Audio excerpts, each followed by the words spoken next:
මම ගොඩාක් හිත හයිය ගැහණියක් මම වෙඩින් එකට ඇවිල්ලා ඉන්නේ මම මට දැන් ඇඬෙන්න ඊට පස්සේ මං හිතන්නේ ගැහණියක් වුණාම හිත හයිය කරගන්න ඕනේ මොන ප්‍රශ්නය ආවත් මයෙන් මල්ලිට මං හරි ආදරේ ඉස්සර ඉඳලම මගේ ගොඩාක් අදෙය නෙමෙයි ඒ කාලේ ඉඳලා මොන හරි කිව්වොත් මල්ලි මේ මගේ බර්ත්ඩේ එක හරි මගේ යාළුවෙක් එක හරි කිව්වොත් මේ ළමයා අනේ මං කිව්වොත් ඕන දෙයක් කරන ළමෙක් ලංකාවේ කිසිම සලාන එකක නැති වෙනස්ම දෙයක්. ඒකට මගේ එකේ තියෙන්නේ තනිකර only whitening treatments ඒ වගේ දේවල්. ඉතින් ඉදිරියේදී කියනනම් දැම්ම කියන්නේ මට මාර සත්තු පිස්සුවක් තියෙන්නේ. මම මගේ මතේ කියනනම් මම නම් ඉතින් කැමති සුදු වෙලා ලස්සනට ඉන්න. මගේ WhatsApp එක ගත්තොත් හැම පළාතවල වලින්ම සත්තුන්ට කැම දදා වීඩියෝ එවනේවා තමයි. ඉතින් මම අසීමිත සතුටක් ලබනවා. මොකද මං ඒකට දන්නවා මේගොල්ලෝ මං හින්දා තමයි මේ බඩ පුරව ගන්නෙ. මේගොල්ලෝ කිසිම ලෙඩක් හැදෙන්නේ නැහැ. මං ඒගොල්ලන්ගේ ඉන්ජෙක්ෂන් බෙහෙත් හැමදේම මම තනියෙන් කරනවා. ඉතින් හදවතින්ම සුබ ප්‍රාර්ථනා කරනවා. ලස්සන විවාහ ජීවිතයක් හැමදාම සතුටින් ඉන්න ලැබෙන්න කියලා. අපිත් එක්ක එකතු වෙලා ඉන්න ඕගොල්ලෝ ගොඩක් ආදරය කරනවා. තාමත් ජනප්‍රිය සහ නම Q සැනින් දන්න පියුමි හංසමාලි. පියුමි හංසමාලි කියන්නේ ඉතින් බ්‍රෑන්ඩ් එකක් නේ.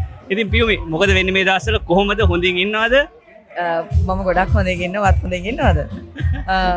මේ දවස්වල මගේ තව අලුත් ව්‍යාපාර කටයුතු වලට සම්බන්ධ වෙලා ඒ වැඩ කටයුතු කරගෙන ඉන්නවා. මොකද මටත් ආරංචියක් ආවා නව සලෝන් එකක් ඕපන් වෙන්න යනවා. එහෙම කතාවක්. ඉතින් ඒක ගැන දැනගන්න ගොඩක් අපි බලන් ඉන්න කට්ටිය කැමති ඇති. ඉතින් ඒ ගැනත් කෙටියෙන් අපි හැඳින්වීමක් කරමු නේ කුතුහලයේ දනවන ගමන්. නෑ මම දැනට මුකුත්ම කියන්නේ නැහැ. මොකද මගේ කොහොමද අදහසක් තිබුණා. සාමාන්‍යයෙන් මම ගොඩක් රටවල් වල ට්‍රැවල් කරන කෙනෙක්. ඒ ගියාම මම ඒ කරන ට්‍රීට්මන්ට්ස් ගොඩක් දකිනවා. ඒතර මට ආසයි ඒ වගේ ට්‍රීට්මන්ට් මෙහෙ කරන්න. ඉතින් ලංකාවේ කිසිම සලාන් එකක නැති වෙනස්ම දෙයක්ද සලාන් එකක් කිව්වොත් hair cuts bridal එක දේවල් ඒවා හැම සලාන්ස් වලම දෙනවනේ. එතකොට මගේ එකේ තියෙන්නේ තනිකර only whitening treatments ඒ වගේ දේවල්. ඉතින් ඉදිරියේදී කියනනම් දැම්ම කියන්නේ සාමාන්‍යයෙන් දැන් ඔයා වගේ ලස්සන වෙන්න ගොඩාක් කට්ටිය බලාපොරොත්තු වෙන ඇතිනේ. ඉතින් ඒගොල්ලන්ට කොයි වගේ සේවාවක්ද දෙන්න බලාපොරොත්තු වෙන නිසා ඒ වගේ දේවල් ගැන පොඩ්ඩක් අපි කියමු. මොකද ගොඩක් කට්ටිය කැමැත්තෙන් ඇති දැන් පියුමි වගේ ලස්සනට ඉන්න ගොඩක් අය කැමති ඉන්නේ. ඉතින් කොහොමද ඒ සේවාව සහ ඒව ලබා ගන්න නිසා ඒ ගැන කුතුහලයේ තියෙන ගමන් අපි පේෂන්ට්ස් තියමු කට්ටියට ඉස්සරහට මොකද්ද වෙන්නේ කියලා පොඩ්ඩක් අපි ඒක ගැන කතා කරමු. මෙහෙමයි සාමාන්‍යයෙන් අපි මම මගේ මතේ කියනනම් මම නම් ඉතින් කැමති සුදු වෙලා ලස්සනට ඉන්න. ක්‍රීම් එකක් ගාලා අපි සුදු වෙනවා වගේ අපි ලස්සන වෙන විටමින්ස් වර්ග තියෙනවා. කොලජන් වර්ග තියෙනවා. ඉතින් ලංකාවේ තියෙන ගොඩක් දේවල් බොරු. ඉතින් ඒ දේවල් මට හරි දෙයක් මගේ ක්ලයන්ට්ස්ලාට සලාන් එකට එන දෙන්න ඕනේ හරි විදියකට. ඉතින් මම ඒක මගේ තව මාස දෙකකින් විතර ඒක මේ වුණාම කියනවා ඔයගොල්ලෝ එන්නකෝ ඕපනින් එකට එතකොට කියන්න. මේ වල පොඩි ප්‍රශ්නයක් දෙනවා. සාමාන්‍යයෙන් මිනිස්සුන්ගේ ජීවිතේ ප්‍රශ්න වෙනවානේ. සාමාන්‍යයෙන් කොච්චර ප්‍රශ්න ආවත් ඔය වගේ ශක්තිමත් ඉන්නේ කොහොමද? මෙහෙමයි මම ගොඩාක් හිත හයිය ගැහණියක්. ඉතින් මං හිතනවා මට දැන් මම වෙඩින් එකට ඇවිල්ලා ඉන්නේ මට දැන් ඇඬෙන්න ඊට පස්සේ මං හිතන්නේ ගැහණියක් වුණාම හිත හයිය කරගන්න ඕනේ මොන ප්‍රශ්නය ආවත් අපිට. ඉතින් මං කොහොමද හිත හයිය කෙනෙක්. අනිවාර්යෙන් මේක තමයි ඔය තන අද ඔය විදියට වැජිබිලා ඉන්නේ. ඉතින් මහෙන් කියන්නේ ගොඩක් කාලයක් ඉඳන් දන්න කෙනෙක් මහෙන් නවෝදී. ඉතින් ඒ දෙන්නගේ යාළුකම ඒ දෙන්නගේ තියෙන මේ ලෙන්ගතුකම සම්බන්ධය සම්මතතාවය ඉතින් ඒ ගැනත් අපි කතා කරමු. ශේෂ්ත්‍රයේ අනිවාර්යෙන් මහෙන් කියන්නේ හොඳ යාළුවෙක් වගේ ගොඩක් වගේ ඉවෙන්ට්ස් වල ෆොටෝග්‍රැෆි කරලා තියෙනවා. ඉතින් එයා ගැනත් අපි පොඩ්ඩක් කතා කරමු. එයාගේ මේ ලස්සන දවසේ මුලින් මේක කියන්න ඕනේ මේ දවස්වල මං වෙඩින් ගැන හොඳ මූඩක් නැහැ. ආටිස්ට්ලාගේ සෙලිබ්‍රිටිස්ලාගේ මොඩල්ස්ලාගේ වෙඩින් කිව්වොත් මම බොහෝම සීමිත වෙඩින් ප්‍රමාණයකට තමයි යන්නේ.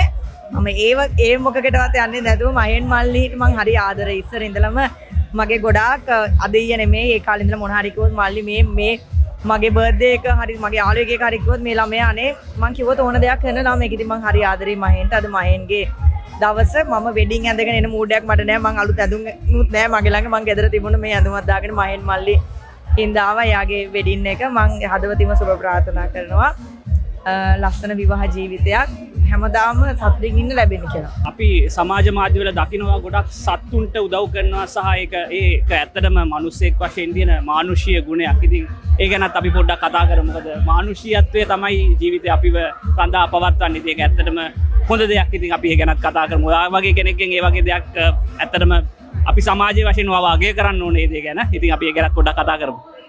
මෙහෙමයි මට මාර සත්තු පිස්සුවක් තියෙන්නේ.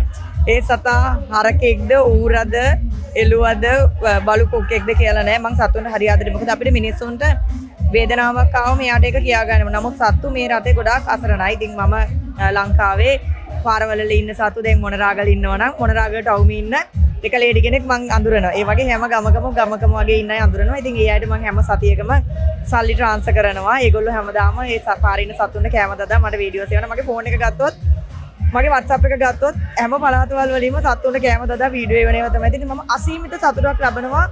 මේ පාරේ ඉන්න අසරණ සත්තු හොඳට බණ්ඩි පිරෙන්න කාලා මොකද මං එතකොට දන්නවා මේගොල්ලෝ මං හින්දා තමයි මේ බඩ පුරව ගන්නෙ. මේගොල්ලෝ කිසිම ලෙඩක් හැදෙන්නේ නැහැ. මං ඒගොල්ලන්ගේ ඉන්ජෙක්ෂන් බෙහෙත් හැමදේම මම තනියෙන් කරනවා. ඉතින් මම දන්නේ අපි හිතනවා අපේ සතුට තියෙන්නේ කාලා බීලා සතුටින් ඉන්න එක කියලා. ඒකත් එකක් තමයි. නමුත් මම මේ සතුන්ට උදව් කරලා ඒ ලබන සතුට මං දන්නේ ඒක අසීමිත සතුටක් මං ලබනවා. ඒ වගේ දේවල් හැමදාමත් හොඳ දේවල් සමාජයට දායදා කරන්න. අවසාන වශයෙන් කිරි ප්‍රශ්නයක් තියෙනවා මේ රංගන ශිල්පයට රංගනයට දැන් දායක වෙන්නේ නැද්ද? සම්පූර්ණයෙන් ඈත් වෙලාද? ඉදිරියට මොනවා හරි කලා නිර්මාණ වලින් අපිට දකින්න ලැබෙයිද? මං හිතන්නේ නෑ මල්ලි දකින්න ලැබෙන්නේ නැති වෙයි. මගේ ටාගට් එක බිස්නස් වලින් ඉදිරියට යන්න තමයි මං ආස. නමුත් මට ආස එක නිර්මාණයක් වගේ කරන්න. එකක් කරලා පැත්තකටලා ඉන්නවා. ඉතින් පෞගේ ටිකට් මට ගොඩාක් නිර්මාණ වලට ආරාධනා ලැබුණා. ඉතින් මං ඒ ඔක්කොම කිව්වා බෑ කියලා. බලමු මට හොඳයි කියලා හිතන එකක් ආවොත් එකක් කරලා පැත්තකටලා ඉන්නවා. ඉතින් ඔයාගේ ව්‍යාපාර කටයුතු සියලු දෙයක්ම ඒ ආකාරයෙන්ම සාර්ථක වෙන්න කියලා අපි විශ් කරනවා. wish you all the best. අපිත් එක්ක එකතු වුණාට thank you so much. Thank you so much.